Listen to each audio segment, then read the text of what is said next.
What is going on, guys? I am the FD Guru, bringing to you guys a Thursday edition of my MLB DFS podcast. We have a pretty decently sized main slate tonight, 9 games. The only game with some rain concern is the Indians and Royals game.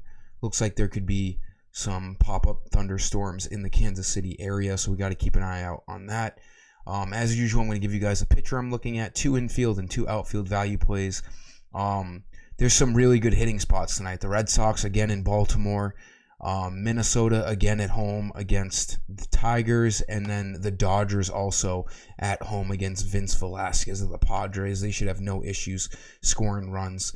They put up a bunch last night. So before I get into my picks, my sponsored sportsbook, BetUS, use promo code JOIN125, clicking the link below this video with a minimum deposit of $50, and they will match your first deposit 125%. It's a great sports book. I use it. Get on it.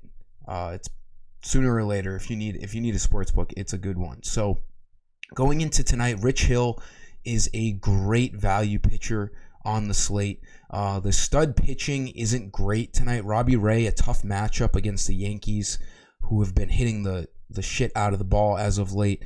Bieber, like I was saying, there's rain concern there. He's coming off of his injury. Not confident in that. McCullers, tough matchup against the Rays, who have been really hitting the ball well also.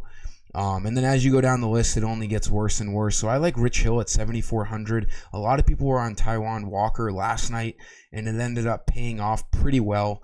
But Hill should be he should easily get over 20 fantasy points at 7,400. He really only needs like 20, 25 fantasy points. He's done that in 4 out of his last 5 out of his last 6 starts. He's got a decently low ERA, and the Marlins are one of the worst hitting teams in the league. This game has a nice low over-under, and Hill is a favorite in this game.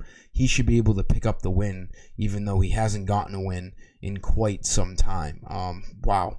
Geez, since June 23rd, he hasn't gotten a win. But regardless, he's a favorite tonight. He should go 5 innings, which is all you need to do to get the win as long as he's leading.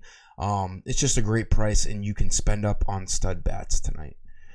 For the infield, the Twins lineup is already out. Mitch Garver batting third.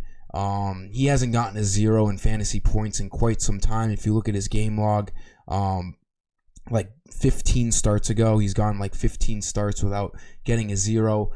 3,000, a good price here. Like I was saying, the Twins are in my top 3 stacks tonight. He's got a nice righty-lefty matchup against Skubal of the Tigers. So he should be in a great spot to score some points tonight.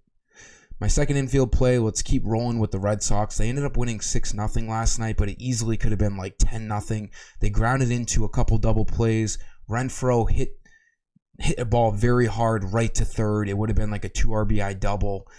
Ended up being a double play. So there were a lot of weird things going on in that game. I like the Red Sox again tonight as my top team to stack. They're facing another bad lefty for the Orioles, Alexander Wells, with a 7.6 ERA. So it's a good idea to just stack the Red Sox. Get 4 guys in there. It can't hurt. Xander, 3,700, going to be in the heart of this lineup. They're playing for a cause. That AL wild card is so tight with them and the Yankees and the Blue Jays and the Mariners. The Red Sox are going to they're going to definitely have to win tonight against the Orioles and play well over the weekend. So I love the Red Sox tonight. They should have no mercy against the Orioles. Bogarts is a great play, along with my first outfield play, Hunter Renfroe. Renfroe at 3,600, same price he's been for a few games now. He's homered in both games in this series so far. Last night, it was a late 9th inning home run, which helped a majority of people, seeing as he was like 80% owned in cash games. He's probably going to be 80% owned again tonight, so don't fade him. It's a great spot. He should be batting second. And then Byron Buxton at 4,000, another great spot here tonight. He's a guy who steals bases, hits home runs. He's been in a lot of my videos as of late. A righty-lefty matchup against Skubal. He has stolen bases in 3 out of his last 4 games. And he's just a guy who does everything. As I say, he's a 5-tool outfielder, one of the best outfielders in the league. And the Twins are one of the higher run projected team totals on tonight's slate. So Buxton is a good spend up in the outfield. That'll sum up today's video, guys. I appreciate you for tuning in. Like the video, subscribe. We have Thursday Night Football again. It seems like just the other day we had it, but it's been a week. Bengals and Jaguars, not the best game on paper as far as a fan's perspective, but for fantasy, it should be a really good game. Excited for the single game tonight. Get over to my website, fd-guru.com, for all lineups. Until next time, I am the FD Guru, and I am signing off. See ya.